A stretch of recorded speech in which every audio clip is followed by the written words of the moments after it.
안녕하십니까. 기쁨병원 전문의와의 대담 김지은입니다. 한국에서 암 발생률 1위인 갑상선암.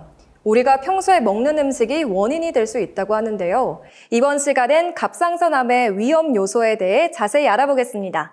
기쁨병원 갑상선센터 곽정학 센터장님 모셨습니다. 안녕하세요. 네, 안녕하세요. 네, 센터장님 먼저 시청자분들께 간단히 소개 부탁드립니다. 네, 안녕하십니까. 저는 기쁨병원 갑상선센터에서 갑상선 수술을 전문으로 하고 있는 내분비외과 전문의 곽정학입니다. 네, 반갑습니다. 센터장님. 최근에 새로운 갑상선 수술법으로 학회에서 수상하신 걸로 들었는데요. 혹시 어떤 수술인지 간단히 소개해 주실 수 있을까요? 네, 최근에 겨드랑이 단일 절개를 이용한 로봇 수술법인 쌤이라는 새로운 로봇 수술법을 개발해서 2025년 대한내분비외과 학회에서 우수 연재상을 받았습니다. 매년 수백 건의 갑상선 암 수술을 시행하고 있어서 환자분들의 고민을 잘 알고 있습니다. 네, 우수 연재상을 받으셨다니 정말 대단하신데요. 그만큼 갑상선 분야에서 정말 선도적인 역할을 하고 계신 이유가 느껴집니다. 네, 환자분들의 삶의 질 향상을 위해 지속적으로 연구하고 있습니다. 현장에서 직접 느끼는 건데 갑상선암이 한국 암 발생률 1위라는 통계가 정말 실감납니다. 그럼 센터장님, 실제 진료실에서는 좀 어떤가요? 체감하시기에 갑상선암 환자분들이 정말 많은가요? 네, 실제 외래에서 진료를 보는 환자분들의 상당수가 갑상선암으로 진단받은 환자분들인데요. 갑상선암은 중앙암등록본부 자료에 따르면 2022년 국내 갑상선암 발생 환자 수는 33,914명으로 전체 암 발생의 12% 정도를 차지하여 국내 남녀 전체에서 암 발생률 1위이고 남성에 비해서 여성에서 약 3, 4배 정도 더 많이 발생합니다. 갑상선암은 대부분 특별한 증상이 없는 경우가 많습니다. 목에 통증이나 불편감이 전혀 없어서 건강검진이나 우연한 초음파 검사에서 발견되는 경우가 대부분입니다. 진료실에서 환자분들이 선생님, 저는 아무런 증상도 없는데 왜 저한테 암이 생겼을까요? 라고 물어보는 경우가 정말 많습니다. 네, 그렇군요. 그런데 저도 정말 궁금했던 게 있는데, 이거 왜 여성분들이 남성보다 갑상선암에 더 많이 걸리는지거든요. 무려 3배에서 4배 높다고 들었습니다. 혹시 특별한 이유가 있을까요? 네, 갑상선암은 남성보다 여성에서 더 흔한데요.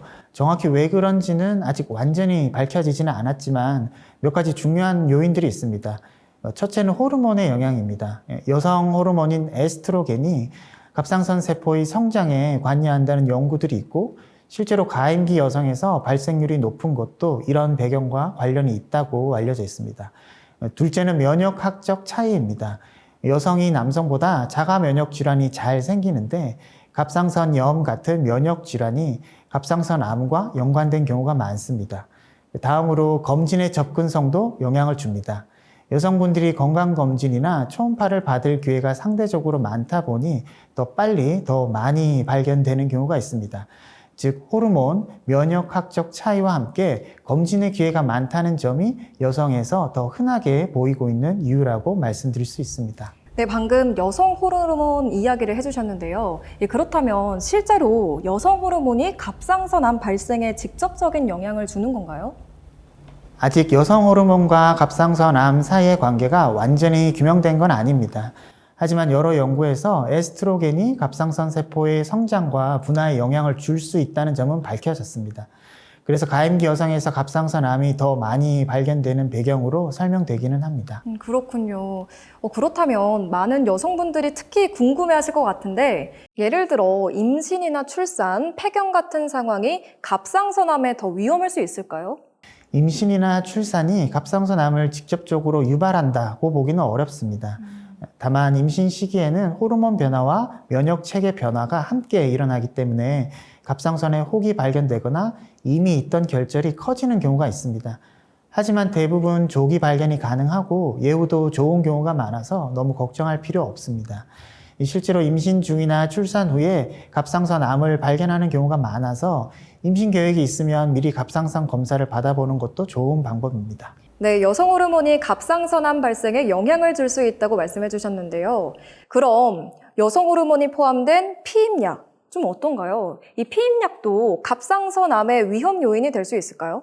피임약에는 여성 호르몬이 들어있어서 영향을 줄 수 있지 않을까 궁금해 하시는데 현재까지 연구들에서는 피임약 복용이 갑상선 암 발생률을 뚜렷하게 높인다는 근거는 없습니다. 오히려 피임약 복용 여부보다는 가족력, 방사선 노출, 갑상선염 같은 병력이 훨씬 중요한 위험 요인이라고 할 수 있습니다.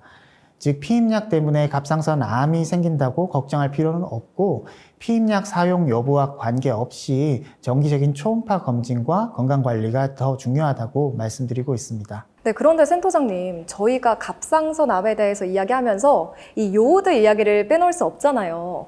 다시마 한 장에도 권장량의 몇십 배가 들어있다는 얘기를 들었는데 이게 정말 사실인지 또 우리가 자주 먹는 미역국이나 김도 괜찮은지 궁금한데요. 네, 사실입니다. 다시마 100g에는 요오드가 179mg이 들어있는데 1일 권장량이 0.15mg이니까 실제로는 100배 이상에 해당됩니다. 다시마 100g에 100배 이상이요? 그럼 우리가 자주 먹는 미역국 한 그릇은 어떤가요? 네, 미역국 한 그릇에 포함되어 있는 요오드의 양은 들어있는 미역의 양이나 조리법에 따라 다르지만 보통 미역국 한 그릇에는 성인 하루 권장량 이상의 요오드가 들어있다고 보시면 됩니다. 따라서 한 그릇 정도 섭취하는 것이 권장되며 하루에 두세 그릇 이상을 섭취할 경우 하루 상한 섭취량인 2.4mg을 초과하는 과다 섭취가 될 수 있으니 주의가 필요합니다. 그렇군요. 정말 주의해야겠습니다.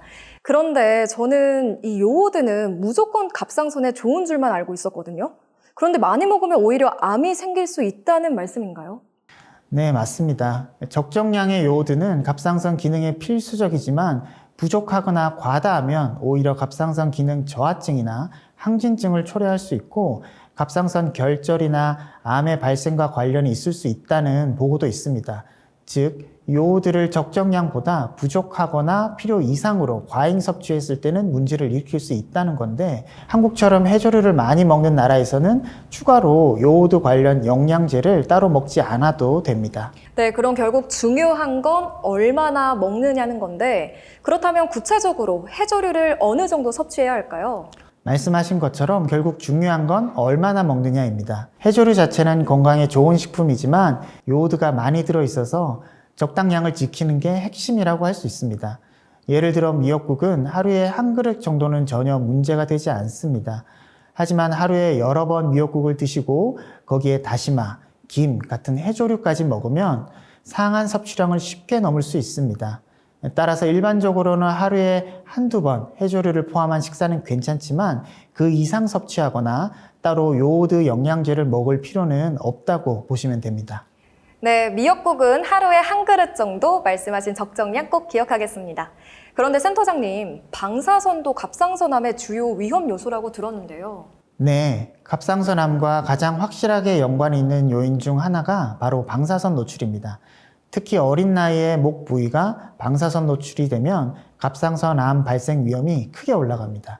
실제로 체르노빌 원전 사고 이후 소아, 청소년에서 갑상선암이 급격히 늘어난 사례가 대표적이죠. 그럼 요즘 건강검진에서 엑스레이나 CT 검사도 많이 하잖아요. 이런 검사들은 좀 괜찮을까요? 네, 그렇다고 해서 의료에서 사용하는 엑스레이나 CT 검사가 모두 위험하다는 뜻은 아닙니다. 의학적으로 꼭 필요한 경우에 시행하는 방사선 검사는 방사선 양이 우리가 생활하면서 자연에서 받는 방사선 노출량과 비슷하거나 조금 많은 정도이기 때문에 안전한 범위 내에서 이루어지고 검사를 통해 얻는 이득이 위험보다 훨씬 크다고 보시면 됩니다. 다만 불필요하게 반복적으로 목 부위 CT를 찍는다든지 어린아이에게 꼭 필요하지 않는 방사선 검사를 자주 하는 것은 피하는 것이 좋습니다. 네, 말씀처럼 꼭 필요한 검사는 받아야겠습니다. 그런데 센터장님, 갑상선암도 골든타임이 있다는 얘기를 들었습니다. 이 골든타임 정말 있나요? 네, 맞습니다. 갑상선암은 다른 암에 비해서 진행이 느리고 치료 예후가 좋은 암으로 흔히 착한 암으로 알려져 있습니다. 조기에 진단되면 5년 생존율이 99% 이상으로 좋은 완치율을 보이고 있습니다.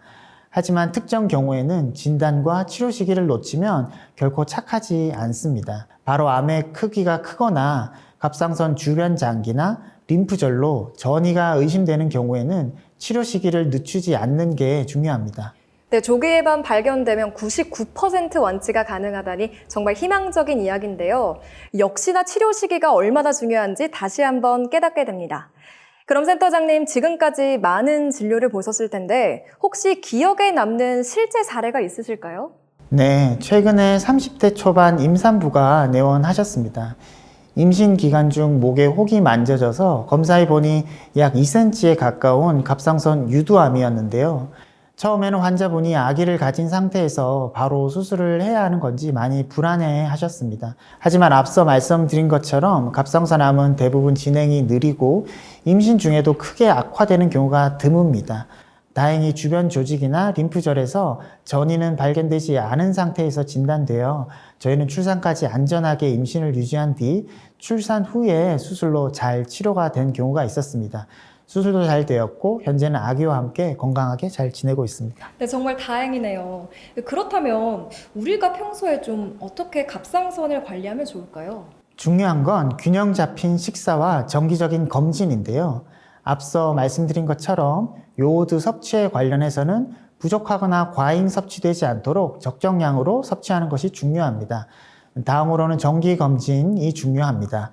갑상선암은 증상이 없는 경우가 대부분이라 초음파를 통해 우연히 발견되는 경우가 많습니다.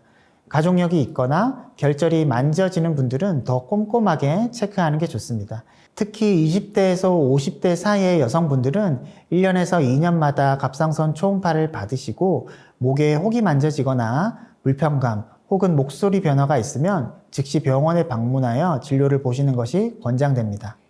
네, 목소리 변화도 신호가 될 수 있다는 말씀 꼭 기억하겠습니다. 그럼 오늘 센터장님께 정말 유익한 말씀 많이 들었는데요. 마지막으로 시청자분들이 기억하면 좋을 핵심 포인트, 뭐가 있을까요? 갑상선암은 대부분 증상이 없기 때문에 정기적인 검진이 가장 중요합니다. 조기에 발견하면 생존율이 99% 이상으로 아주 높습니다. 하지만 증상이 생겼을 때는 이미 진행이 많이 된 갑상선암일 가능성이 있습니다. 따라서 목에 혹이 만져진다거나 목 불편감, 이물감, 그리고 목소리 변성 등이 생기면 즉시 병원에 방문하여 갑상선 관련 진료를 보는 것이 필요합니다. 네, 정기적인 검진과 조기 발견이 최우선이다. 정말 중요한 메시지네요. 오늘 갑상선암의 주요 위험 요소와 평소에 놓치기 쉬운 부분까지 깊이 있게 알아봤는데요. 특히 갑상선암은 조기 검진만으로도 거의 완치가 가능하다는 사실이 정말 인상 깊었습니다. 소중한 정보 전해주신 곽정학 센터장님 감사합니다. 감사합니다. 네, 다음 시간에는 갑상선암의 종류별 특징에 대해 자세히 알아보겠습니다. 지금까지 기쁨병원 전문의와의 대담이었습니다. 시청해주신 여러분 고맙습니다.